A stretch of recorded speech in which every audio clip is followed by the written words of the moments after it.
todo lo que eso representa, y les mandé esta tarde ese artículo porque no tiene desperdicio, es muy, muy interesante. Solamente unos pequeños detalles para despertar el interés, para que vean o para que lean, mejor dicho, ese documental o esa información. La fiesta de Purim se llevó a cabo en los días de la reina Esther, ¿verdad? Y del rey Asuero. En estos días se lee todo el libro de Esther, volviendo a recordar la historia de cómo Dios salvó del exterminio, de la destrucción a todo el pueblo de Israel. Veis que el enemigo siempre quería más y más, ¿verdad? En un principio un hermano mató a otro, pero no fue suficiente. Más adelante vemos cómo el enemigo intenta, mezclar a la raza humana con aquellos engendros espirituales, ¿verdad? Con aquellas deformaciones terribles que produjeron la ira de Dios y tuvo que finalmente mandar el diluvio. Vemos más adelante cómo el faraón no se conformaba con matar a uno, sino con matar a todos los niños. Pero en el libro de Esther lo que vemos es que el diablo quiso ir un paso más allá, y lo que puso en el corazón de un perverso llamado Amán era la exterminación, la aniquilación total del pueblo de Israel, incluido hombres, mujeres, niños, ancianos, etc. El Señor intervino de una forma milagrosa, y esa liberación, ese milagro se recuerda todos los años en una fiesta que, repito, se está celebrando en estos días y que se llama la fiesta de Purim. La palabra Purim viene de la palabra pur, que significa suerte. Purim es suertes, como se echó suerte sobre el pueblo de Israel, y el Señor, pues una vez más, protegió sobrenaturalmente a ese pueblo. Cuando se produce una matanza de los enemigos que querían destruir al pueblo de Israel, el rey Asuero, que es el marido de la reina Esther, le dice: hoy han muerto 500 hombres y los 10 hijos de Amán. ¿Tiene alguna petición más la reina? Y la reina, su esposa Esther, dice: quiero que mañana a los 10 hijos de Amán, que ya estaban muertos, los cuelguen en la horca. Y de ahí hay toda una explicación de esa palabra mañana, de cómo hay momentos en la que la reina Esther dice que se dirigía al rey Asuero, incluso mencionándolo por nombre, pero hay otros momentos en los que simplemente menciona la palabra rey, dando a entender de que le hacía la petición al rey, al Señor Dios Todopoderoso. Y vemos cosas muy interesantes de cómo no hace mucho tiempo atrás ahorcaron también a otras 10 personas. Y ese artículo que les he mandado esta tarde, yo ya lo había leído hace años, lo conocía. De hecho, les expliqué el tema de los números, de las letras en el libro de Esther, pero quiero que lo lean porque es muy interesante, y una vez más se demuestra la credibilidad de la Biblia. La Biblia es un libro matemáticamente perfecto, que se adelanta en el espacio y en el tiempo, no solamente dándonos información de cosas que ocurrieron, sino de cosas que ocurrieron, pero que tienen un reflejo y una repercusión en el futuro. Y es muy interesante ese artículo, y me gustaría de verdad que lo leyeran con detenimiento. Yo se lo mandé, ya digo, al grupo de WhatsApp, pero si alguien lo quiere tener y no está en el grupo, pues me das tu teléfono y yo te lo mando sin ningún problema, ¿de acuerdo? Nosotros nos vamos al libro de Ezequiel. Ezequiel era un sacerdote que había sido llevado cautivo a Babilonia. Ustedes saben que las tribus del norte, que formaron un país y adoptaron el nombre Israel y decidieron que Siquén, la actual Nablus, fuera la capital del reino del norte, fue arrasado tiempo antes de que Nabucodonosor decidiera atacar las tribus del sur. Las tribus del sur, cuando hablo de las tribus del sur, me refiero a la pequeña tribu de Benjamín y a la tribu de Judá, que permanecieron un siglo y pico más en el territorio de Israel. También fueron sacadas de la tierra, fueron llevadas al cautiverio por Nabucodonosor 70 años, y estas dos tribus después retornan.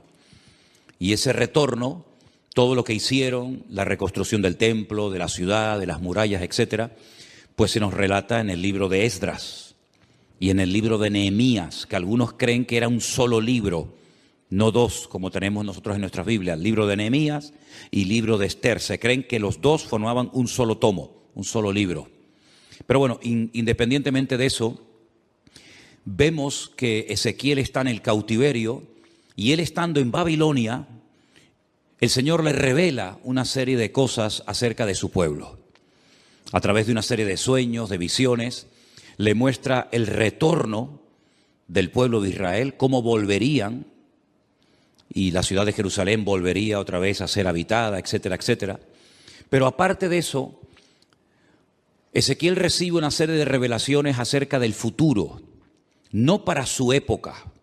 Vimos el otro día, por ejemplo, el domingo, que algunas visiones, algunas profecías que recibió Daniel, las escribía, pero el Señor le decía, séllalas, porque esto no es para tu tiempo, esto es para los tiempos finales. Bueno, en cierto sentido también pasó algo parecido con Ezequiel. Ezequiel recibió profecías e información acerca de los últimos tiempos que él no vio durante su ministerio, durante su vida, el cumplimiento de estas palabras. El capítulo 38 y 39 de Ezequiel, digamos que van unidos, porque el 39 es una prolongación de lo que comienza a revelarle el Señor a Ezequiel. Y el capítulo comienza diciendo así: vino palabra de Dios diciendo, hijo de hombre. Esta expresión, hijo de hombre, es la forma como el Señor se dirigía y llamaba siempre al profeta Ezequiel. Pon tu rostro contra Got, en tierra de Magot, príncipe soberano de Mesec y Tubal, y profetiza contra él. Vamos a ir haciendo pausas según vayamos leyendo, porque hay algunas cosas que tengo que ir diciendo por el camino para que entendamos ciertas y determinadas cosas. Estos nombres que aparecen aquí, Mesec y Tubal, ustedes los van a encontrar en el primer libro de la Biblia. No es la primera vez que aparecen, ni mucho menos. Concretamente en Génesis capítulo 10, versículo 2, nos dice que Mesec y Tubal eran hijos de Jafet. ¿Quién era Jafet? Uno de los tres hijos de Noé. Noé tuvo a Sem, Can y Jafet. Bueno, pues Jafet tuvo una serie de hijos y uno se llamó Mesec y otro se llamó Tubal. Eran nietos, en este caso serían nietos del patriarca o del personaje de Noé. Es muy interesante ver cómo los hijos de Noé, Sem, Can y Jafet, se fueron por diferentes partes del mundo, ¿verdad? Y conquistaron territorios y tierras. Y bueno, vemos que los europeos tienen un origen, los africanos tienen otro, y cada nación pues tiene un origen diferente, ¿verdad? Y todo procede de los tres hijos de Noé, Sem, Can y Jafet. Los cananeos, que son los descendientes de Can, nieto de Noé, pues se fueron a lo que conocemos hoy en día como Israel, ¿verdad? Y allí ese país se llamaba en el principio Canaán. Y el Señor sacó a su pueblo de la esclavitud en Egipto para llevarlos a Canaán, donde vivían los cananeos. Y los cananeos, ese país estaba habitado por una serie de países, de reinos, de naciones. La mayoría de ellos los conocemos por nombre.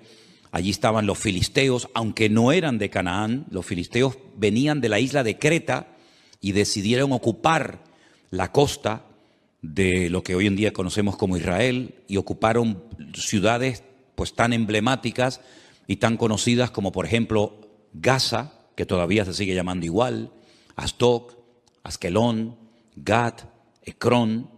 Los filisteos, digamos, que vivían en la costa. Los jebuseos eran los que vivían en el monte Moriah, los que vivían en lo que sería Jerusalén. Y bueno, allí estaban los moabitas, los eteos, etcétera, etcétera. Y eran naciones que no les correspondía habitar en aquel lugar, e Israel tenía que expulsarlos de su tierra. Ahora, en los últimos tiempos, la Biblia dice que se levantará un príncipe soberano, se levantará un hombre que se llama en el Antiguo Testamento, uno de los nombres que recibe es God, pero si uno analiza el Antiguo Testamento, nunca hubo un hombre que se llamó God. God es simplemente un nombre que se le da a un personaje político que en los últimos tiempos decidirá unilateralmente, aunque realmente detrás de todo esto, por supuesto, siempre está la mano de Dios, atacar al pueblo de Israel desde el norte. No es como Amalek, que venía del sur, o como los moabitas que venían del este, sino que este enemigo atacará a Israel desde el norte, seguramente cruzará los famosos altos del Golán y llevará a cabo una batalla tremenda. Ahora, lo que no se ponen de acuerdo los comentaristas es cuándo se va a llevar a cabo esa batalla en el valle de Meguido, la famosa batalla de Armagedón, ¿sí? Algunos dicen que esa batalla se va a llevar a cabo antes de la venida del Señor Jesucristo. Pero también el libro del Apocalipsis, y después lo vamos a ver, nos dice que después del milenio, God se va a volver a levantar y va a intentar otra vez hacer la guerra contra el pueblo de Dios. Entonces, algunos dicen que es una guerra que se va a llevar a cabo antes y después. Otros dicen que solamente antes, otros dicen que solamente después. En fin, hay diferentes opiniones. Pero vamos a seguir leyendo. Este personaje, que la Biblia en esta ocasión lo llama God, que es el príncipe de estas tierras que ocuparon los nietos de Noé, llamados Mesec y Tubal, dice el Señor: yo estoy contra ti, oh God, príncipe soberano de Mesec y Tubal.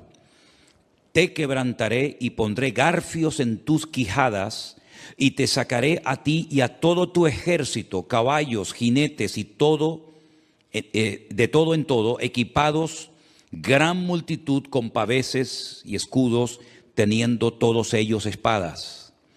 Y ahora menciona a tres naciones: Persia, Cus y Fut, con ellos, todos ellos con escudo y yelmo.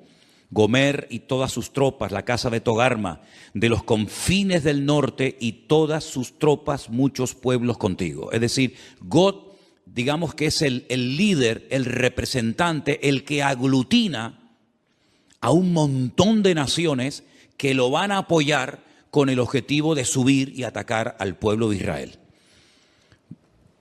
Ahora, estas naciones que se mencionan en el versículo 5, Persia, Cus y Fut, ustedes tienen que saber de quiénes se trata, para que sepan qué naciones en los últimos tiempos se van a juntar a estos ejércitos, ¿verdad?, internacionales, con el objetivo de atacar al pueblo de Israel. En cierto sentido es como una especie de confederación, es un montón de naciones que se juntan. No es la primera vez que muchas naciones se juntan para atacar a un enemigo en común. Por ejemplo, en la Segunda Guerra Mundial se juntaron muchas naciones para atacar a los nazis, que en aquel momento eran los que estaban, digamos, controlando Europa. Durante la famosa Guerra de los 6 días y otras guerras que se han llevado a cabo en este último periodo en Israel, ha habido muchas naciones árabes que se unieron para pelear contra Israel. No es nada nuevo, ¿verdad? Son naciones que entre ellos se pelean, entre ellos tienen también sus discrepancias, pero como tienen un enemigo en común, que en este caso es Israel, y todos quieren tomar parte de la ciudad de Jerusalén, se unen para pelear como si fueran un solo ejército. Pero realmente no es un solo ejército, sino son muchos ejércitos, muchos soldados que se juntan con un objetivo en común. El versículo 5 habla de Persia. Persia es el país de Irán. Ustedes saben que hasta el otro día a Irán se le conocía como Persia. Así que los iraníes no son árabes, son de origen persa. Así que Irán, qué curioso, ¿no? Se está hablando últimamente mucho acerca de este país. Irán también apoyará a God con el objetivo de atacar y destruir al pueblo de Israel. Así que ya tenemos identificado quiénes son los persas. Cus es un país de África, Etiopía. Ustedes saben que Moisés fue criticado por su propia hermana Miriam porque se casó con una mujer cusita. Los cusitas eran o son de Etiopía. Así que Cus en aquel tiempo era Etiopía, actualmente tiene otro nombre, y Fut es el país de Libia, un país que está en el norte de África. Como pueden comprobar, estamos hablando de naciones del norte de Israel, estamos hablando de naciones africanas, estamos hablando de la nación de Libia, y en los últimos tiempos vamos a ver cómo diferentes naciones, y ya lo estamos comenzando a ver, cada nación ya se está posicionando. Unos apoyan a un bando, otros apoyan a otro bando, y estamos viendo cómo se está reorganizando el mundo. Unos a favor de estos por los motivos que sea, otros a favor de estos por sus propios intereses, pero vamos a ver en los últimos tiempos cómo van a ocurrir cosas muy rápidos en la economía y en otras circunstancias, que lo que van a hacer es que cada país, por pequeño o grande que sea, por influyente o poco influyente que sea, va a buscar dónde acomodarse, a quién apoyar y bajo qué paraguas me pongo. Si bajo el paraguas de Oriente, bajo el paraguas de Occidente, y estamos viendo, solamente hay que ver un poquito los medios de comunicación y conocer un poco de la Biblia para darnos cuenta cómo el mundo se está reubicando, ¿verdad? Y vamos a ver cosas muy interesantes. Así que esas tres naciones ya las hemos identificado. Después, más adelante, pues a lo largo del capítulo vemos cómo esta batalla se va a llevar a cabo en ese valle que hemos estado recientemente visitando, un valle realmente precioso, el valle de Meguido, un valle inmenso. Se va a llevar a cabo una batalla como jamás en la historia se ha llevado ninguna batalla. El hombre parece que no aprende. Cuando terminó la Primera y la Segunda Guerra Mundial, muchas personas dijeron, bueno, después de estos conflictos ya hemos aprendido que en una guerra nadie gana, sino que todos pierden. Por lo tanto, no tiene ningún sentido que los pueblos, que las naciones se sigan enfrentando la una con la otra, pero vemos que el hombre no aprende. Vemos que de vez en cuando salta por algún sitio, salta por algún otro lugar. Esa batalla va a ser tan terrible, tan terrible. No vamos a leer los dos capítulos porque ya ustedes los han leído, pero el objetivo de todo esto es que Dios va a permitir, Dios va a atraer a todas estas naciones que odian al pueblo, al Estado de Israel, para que Él demuestre su poder y quede definitivamente claro de una vez por todas que Él es el Rey de Reyes y el Señor de los Señores, y que a su pueblo nada ni nadie lo puede destruir. Todos los imperios, y podríamos hacer una lista enorme, todos los imperios, todos los países, todas las naciones que han intentado con todas sus fuerzas destruir al Estado de Israel prácticamente o han desaparecido o no son prácticamente nada en el tiempo presente. Miren ustedes, por ejemplo, el imperio egipcio, no queda absolutamente nada de él, los babilónicos, los persas, los medos, los griegos, los romanos, diferentes imperios que a lo largo de la historia se propusieron arrasar a este pueblo, porque este pueblo no solamente es un pueblo, no solamente son personas, sino que representa una serie de valores, una serie de principios y sobre todo representa que hay un Dios detrás de esa nación, que hay una Biblia, que hay una palabra de Dios detrás de esa nación, y lo que el enemigo no quiere bajo ningún concepto es que Dios sea reconocido como el soberano de todas las naciones de la tierra. Ahora bien, cuando termine esa batalla tremenda en el Valle de Meguido, sí me gustaría leer a partir del versículo 4 del capítulo 39, donde dice: sobre los montes de Israel caerás tú y todas tus tropas, y los pueblos que fueron contigo, a aves de rapiña de toda especie, y a las fieras del campo te he dado por comida.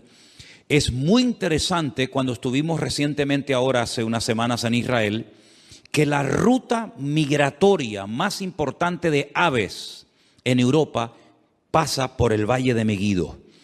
El año pasado pasaron 2 billones con B, 2 billones de aves migratorias por el Valle del Jordán, cruzando todo el Valle de Meguido y viniendo cigüeñas, águilas y un montón de aves a Europa y al norte de África, huyendo del frío en las rutas migratorias.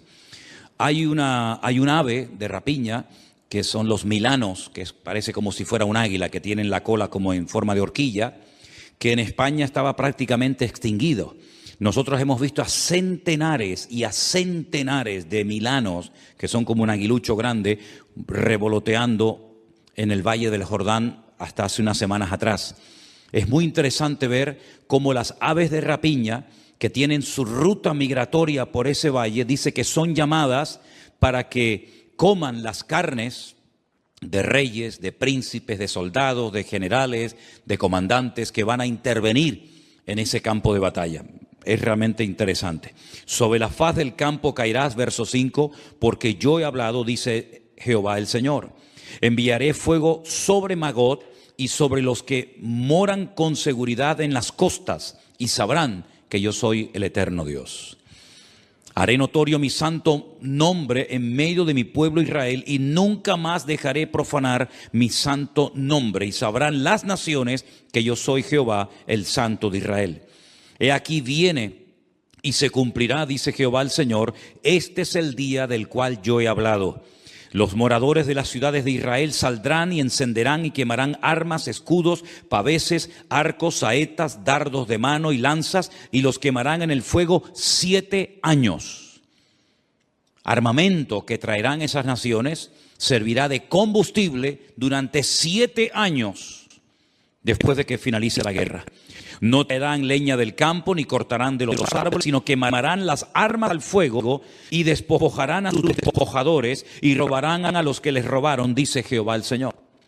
En aquel tiempo yo daré a Gog lugar para sepultura allí en Israel. Es allí donde va a ser sepultado, donde va a ser enterrado este personaje, en el valle de los que pasan al oriente del mar, y obstruirá el paso a los transeúntes, pues allí enterrarán a Gog y a toda su multitud, y lo llamarán el valle de Amón Gog, que significa la multitud de Gog. Aquí habla de multitud, no especifica el número de esa multitud, pero el Apocalipsis sí nos da ese dato. Porque nosotros no solamente tenemos el Antiguo Testamento para saber las cosas que van a ocurrir, por dónde van a atacar, cuántos van a atacar, cuánto tiempo estarán enterrando cadáveres, etcétera, etcétera, sino que además tenemos la información tremenda del Nuevo Testamento, sobre todo las cartas de Pablo a los tesalonicenses, las cartas de Pedro, parte también de la epístola cortita de Judas, y sobre todo el libro del Apocalipsis, donde nos da una información de millones y millones de soldados, 200 millones de soldados que subirán por toda esa cordillera, por esos valles, en dirección a Jerusalén. Pero allí muere este hombre, este personaje, y la casa de Israel los estará enterrando por 7 meses para limpiar la tierra. 7 meses, todos los días, enterrando muertos. Hermano, estamos hablando de multitudes, de millones de personas. ¿Cuánto se tardan en enterrar a la gente? Con una pala mecánica haces una zanja enorme y comienzas a echar cadáveres dentro. Pues 7 meses enterrando todos los días muertos. Y los enterrará todo el pueblo de la tierra. Y será para ellos célebre el día en el que yo sea glorificado, dice Jehová el Señor. Y tomarán hombres a jornal que vayan por el país con los que viajen para enterrar a los que queden sobre la faz de la tierra, a fin de limpiarla. Al cabo de 7 meses harán el reconocimiento. 7 años quemando el armamento, 7 meses enterrando cadáveres, y pasarán los que irán por el país, y el que vea los huesos de algún hombre pondrá junto a ellos una señal, hasta que los entierren los sepultureros en el valle de Amón Gog. También el nombre de la ciudad será Amona, y limpiarán la tierra. Y tú, hijo de hombre, así dice el Señor, di a las aves de toda especie. Les recuerdo, 2 billones de especies de aves pasaron el año pasado por ese valle. Di a las aves, a toda especie y a toda fiera del campo, juntaos y venid, reuníos de todas partes, a mi víctima que sacrifico para vosotros, un sacrificio grande sobre los montes de Israel, y comeréis carne y beberéis sangre. Y más adelante leemos en el verso 21, y pondré mi gloria entre las naciones, y todas las naciones verán mi juicio que habré hecho. Cuando termine esa batalla, al final de lo que llamamos o conocemos como el nombre de la gran tribulación, comenzará un período de 1000 años que se conoce como el milenio o la era milenial del Mesías. Y dice Zacarías capítulo 14, y esto es literal, no hay que buscar una aplicación simbólica porque es literal. Y las naciones que hubieren sido salvas, no es que se hayan convertido, sino que se salvaron de la muerte en esta batalla tremenda, tendrán que subir todos los años a Jerusalén a celebrar la fiesta de los tabernáculos. Y la fiesta de los tabernáculos se suele celebrar generalmente entre los meses de septiembre y octubre. Y quiero que leamos literalmente el pasaje de Zacarías capítulo 14 para que vean un dato muy interesante que nos da este profeta acerca de esta batalla y acerca de las naciones que escaparán del juicio en este valle de Megiddo.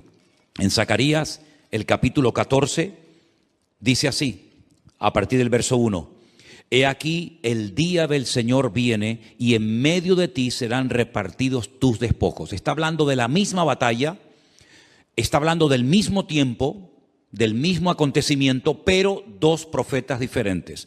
Uno, Ezequiel en Babilonia, y ahora Zacarías. Y dice, porque yo reuniré a todas las naciones para combatir contra Jerusalén. Aquí hay una información adicional a lo que nos viene diciendo Ezequiel. La ciudad será tomada y serán saqueadas las casas, violadas las mujeres, y la mitad de la ciudad irá en cautiverio, mas el resto del pueblo no será cortado de la ciudad. Después saldrá Jehová y peleará con aquellas naciones como peleó en el día de la batalla. Y ahora habla de la segunda venida del Mesías. Porque el Mesías, cuando nació cerca de este monte de los Olivos, en dirección hacia el sur, aproximadamente como a 7, 8 kilómetros al sur, en una pequeña localidad, en un pequeño pueblo llamado Belén, que pertenecía a Judea, Belén de Judea. Pero cuando dice aquí que se afirmarán en aquel día sus pies sobre el monte de los Olivos, aquí podemos ver que el Antiguo Testamento nos habla de su nacimiento en Belén de Judea y de su retorno, su segunda venida, poniendo los pies sobre el monte de los Olivos. Amén, hermanos, ¿lo ven claramente? Nace en Belén, retorna en el monte de los Olivos. Para que algunos digan que la Biblia no habla de dos venidas, sino solamente de una. No, habla de dos venidas. Una que ya se produjo cuando nace en Belén de Judea, y otra cuando se afirman sus pies en aquel día sobre el monte de los Olivos que está enfrente de Jerusalén, al oriente, al este, y el monte de los Olivos se partirá por en medio hacia el oriente y hacia el occidente, haciendo un valle muy grande, y la mitad del monte se apartará hacia el norte y la otra mitad hacia el sur. Es decir, si se parte el valle y parte se va hacia el este, parte hacia el oeste y luego se ensancha, se separa el norte y el sur, quiere decir que en esa parte en la que hemos estado muchísimas veces se va a hacer un valle gigantesco, un valle enorme. Ahora mismo entre el monte Moriah, donde antiguamente estaba el templo, y donde está el monte de los Olivos, hay un barranco, hay como si fuera un barranco que se llama el famoso torrente de Cedrón, pero no tiene ni punto de comparación lo ancho que será ese valle cuando el Señor ponga sus pies sobre el monte de los Olivos. La pregunta que a lo mejor algunos se hacen es ¿qué interpretan los judíos cuando dice aquí y pondrá sus pies sobre el monte de los Olivos y el monte de los Olivos se partirá? Bueno, ellos dicen que cuando venga el Mesías, que no creen que vengan del cielo, pues ellos dicen y opinan que cuando venga el Mesías, la expresión "y pondrá sus pies sobre el monte de los olivos" significa, es una expresión como decir, y vendrá con autoridad, pero no lo interpretan como algo literal. Entonces, si no interpretan una parte del texto como no literal, tampoco pueden interpretar la otra parte del texto como literal, pero en esta ocasión se equivocan. Dice que huiréis al valle de los montes, porque el valle de los montes llegará hasta Asal.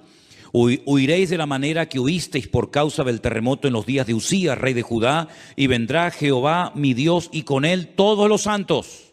¿Quién es el que viene? Jehová mi Dios. ¿Y viene acompañado de quién? Con todos sus santos. Esta es la segunda venida del Señor Jesucristo, donde todo ojo le verá, toda rodilla se doblará y toda lengua confesará que Él es el Señor, para gloria de Dios Padre. ¿Se dan cuenta cómo Él viene, pero no viene solo? Ya la iglesia ya ha sido arrebatada, ya fue llevada con Él, y cuando Él retorna en su segunda venida, su iglesia no está en la tierra, sino que su iglesia viene con Él en las nubes. Y acontecerá que en ese día no habrá luz clara ni oscura. Acontecerá que no habrá luz clara ni oscura. Qué cosa tan rara, ¿verdad? Será un día el cual es conocido de Jehová, del Señor, que no será ni de día ni de noche.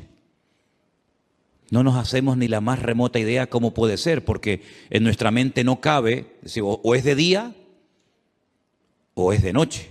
Pero dice, no va a ser ni de día ni de noche. ¿Y cómo será ese día? Solamente Él lo conoce. Pero sucederá que al caer la tarde habrá luz. Al caer la tarde, cuando se oculta el sol, es cuando ya se hace la noche. Pero aquí es al revés. Cuando llega la tarde, es cuando hay luz. Qué cosas tan interesantes, qué cambios, ¿no? Qué cambios tan tremendos va a haber. Acontecerá también en aquel día que saldrán de Jerusalén aguas vivas como ríos. ¿Saben que hay un barrio en Jerusalén por el cual hemos caminado muchísimas veces, que es el barrio de las 100 puertas, el barrio de los ultraortodoxos judíos, el barrio de Mea Sharim, las 100 puertas, que han descubierto que por debajo de ese barrio corren ríos de agua tremendos, como aguas subterráneas? Tal vez cuando se produzca ese terremoto tremendo, al poner sus pies sobre el monte de los olivos, esas aguas broten, salgan hacia arriba, y dicen que la mitad de esas aguas irán hacia el mar oriental y la otra mitad hacia el mar occidental, en verano y en invierno. Israel es el único país que tiene 4 mares, 2 internos y 2 externos. Tiene un mar que realmente es un lago, pero lo llaman el lago o el mar de Genesaret al norte. Más hacia el sur está el mar Muerto, que es mucho más grande que el mar de Galilea. Luego, al oeste está el Mare Nostrum, el mar Mediterráneo, que según como se mire, ahí termina o ahí empieza el mar Mediterráneo y llega hasta el Peñón de Gibraltar. Y luego al sur, ¿verdad?, está el Mar Rojo o el Mar de los Juncos, porque tiene un color rojizo por unas hierbas que hay allí. Como hay otro mar que se llama el Mar Negro, por unas algas que hace que parezca que el agua está negra, ¿verdad? Y dice que hay aguas de Jerusalén que llegarán y entrarán en el mar Mediterráneo, y otra parte de las aguas entrarán en el Mar Muerto, y Jehová será rey sobre toda la tierra, y en aquel día Jehová será uno, y uno su nombre, ¿verdad? No se le va a llamar de diferentes maneras, sino que uno será su nombre, tendrá un solo nombre. Y toda la tierra se volverá como llanura desde Jeba hasta Rimón, al sur de Jerusalén, y ésta será enaltecida y habitada en su lugar desde la puerta de Benjamín hasta el lugar de la puerta primera, hasta la puerta del ángulo, y desde la torre de Anael hasta los lagares del rey. Y morarán en ella, y no habrá nunca más maldición, sino que Jerusalén será habitada confiadamente. No estamos hablando, no estamos haciendo referencia a la nueva Jerusalén, que es la que Juan recibe en revelación y que nos cuenta cómo es en el capítulo 21 y el capítulo 22 del libro del Apocalipsis. Esta no es la nueva Jerusalén, esta es la Jerusalén renovada, transformada, pero terrenal, ¿verdad? En la cual Cristo, con todo su pueblo, sus hijos, estará reinando durante 1000 años. Pero no es la nueva Jerusalén de las calles de oro, las puertas de perla, etc. Pero se vivirá en esa ciudad. Y esta será la plaga con la que herirá Jehová o el Señor a todos los pueblos que pelearon contra Jerusalén. Eso no lo dice Ezequiel. Ezequiel dice que las tropas de Gog, o del anticristo, si lo prefieren así, quieren atacar y destruir Israel, pero dice que morirá, que será enterrado en Israel, pero no dice cómo morirán las personas en el campo de batalla.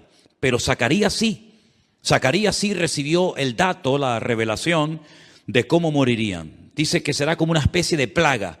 Esta será la plaga con la que Jehová herirá a todos los pueblos que pelearon contra Jerusalén. Escuchen, la carne de ellos se corromperá estando ellos sobre sus pies.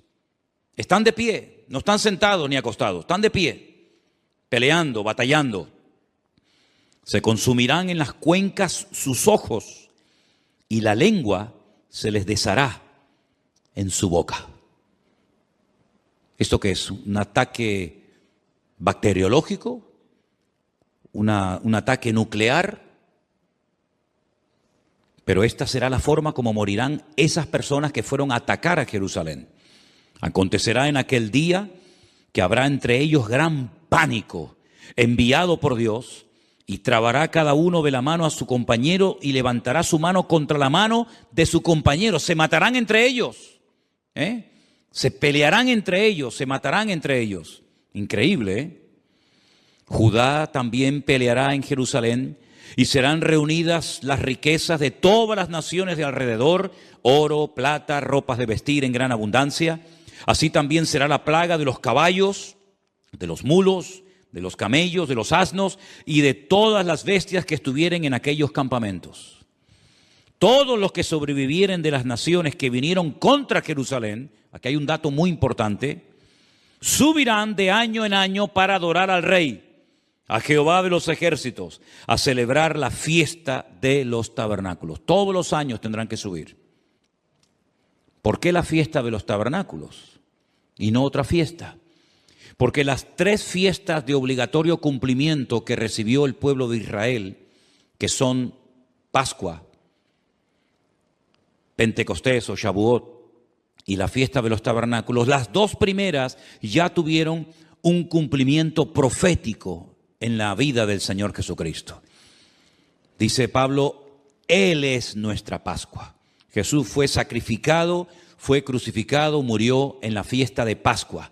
El cordero que se mataba, al cual no se le podía partir ningún hueso en la fiesta de la Pascua, tipifica, representa al Cordero de Dios que quita el pecado del mundo, que es nuestro Señor Jesucristo. La fiesta de las semanas, o Shavuot, o Pentecostés, como la conocemos nosotros, ya tuvo su cumplimiento profético. Fue el día que el Señor decidió derramar de su Espíritu Santo sobre las 120 personas que estaban en aquel aposento, en aquella casa, y comenzaron a hablar en otras lenguas y comenzaron a evangelizar a miles de personas que se convirtieron en aquel día. Pero la fiesta de los tabernáculos no ha tenido un cumplimiento profético en Cristo. Pero dice en el libro del Apocalipsis que cuando Él venga, Él pondrá su tabernáculo entre los hombres. Y su tabernáculo, su suká, es nada más y nada menos que su misma presencia. Él nació en la fiesta de los tabernáculos y Él exigirá que en la fiesta de los tabernáculos todas las naciones que hubieren sido salvas tienen que subir de año en año a Jerusalén a adorar al Rey, a Jehová de los ejércitos. Y el que no suba, dice la Biblia en el verso 17, no vendrá sobre ellos lluvia. ¿Qué les parece? Si la familia de Egipto no subiere y no viniere, sobre ellos no habrá lluvia. Vendrá la plaga con la que el Señor herirá a las naciones que no subieren a celebrar la fiesta de los tabernáculos. Esta será la pena del pecado de Egipto y del pecado de todas las naciones que no subieren para celebrar la fiesta de los tabernáculos. Así que cuando nosotros decimos que lo mejor y lo peor está por venir, es cierto, queridos hermanos. Cosas tremendas que hemos leído en esta noche, por lo menos en parte, y otras que no hemos leído, tienen que suceder en algún momento. ¿Quién nos iba a decir a nosotros que íbamos a ser protagonistas de ciertas y determinadas cosas que ya han visto y están viendo nuestros ojos cada día? Yo les recuerdo que hace 2 años, solamente 2 años, no se hubiera podido celebrar aquí este culto, porque estábamos todos confinados, encerrados en nuestras casas. Y esa experiencia, que para algunos era una locura y un disparate, que todas las naciones de la tierra, que todos los cristianos del mundo, que todas las iglesias, igual da de la denominación a la que sean, tendrían que cerrar las puertas durante algunas semanas o meses, ya en nosotros es un hecho que ya sabemos que pasó, porque también lo vivimos en carne propia. ¿Y quién nos iba a decir a nosotros lo que estamos viendo en televisión en estos días? ¿Verdad? Parece como decir, ¿pero qué es lo que ha pasado? Si hasta el otro día todo estaba tranquilo y todo estaba bien y ahora se ha disparado el precio de esto y el precio de lo otro y nadie sabe lo que tiene que hacer y nadie sabe lo que va a pasar dentro de media hora y nadie sabe si se va a quedar aquí o va a decir, bueno, vamos también a ir a por el vecino de enfrente. Nadie sabe absolutamente nada. Hay un temor, ¿verdad? Hay una inseguridad y dice la Biblia que en los últimos tiempos habría angustia en las gentes, habría temor, habría miedo, pero en nosotros los cristianos, los que hemos creído, no pueden aflorar, no pueden manifestarse esas actitudes, sino más bien todo lo contrario. Dice, erguíos y levantad vuestras cabezas, porque vuestra redención está a las puertas. Y todo esto es la señal de que todo lo que está escrito en la palabra, que hemos leído y predicado durante años y años, pues llegará el momento que si el Señor lo permite, lo vamos a poder contemplar y lo vamos a poder mirar con nuestros propios ojos. ¿Cuál debería ser entonces la postura de nosotros hoy en día ante lo que está ocurriendo y lo que va a venir, que es muchísimo peor que lo que estamos comenzando a ver? Bueno, pues yo quisiera recordarles que en esta mañana, no sé si lo vieron, en el devocional, yo leía una porción que Pablo escribió a los hermanos de la iglesia de los Filipenses. Y quiero volver a leer el pasaje que yo en esta mañana les leía, porque aquí encontramos instrucciones acerca de cómo tenemos que comportarnos y actuar en este tiempo final. Filipenses capítulo 4, versículo 4 dice, regocijaos en el Señor siempre. Dígalo conmigo, regocijaos en el Señor siempre. No solamente cuando hay dinero,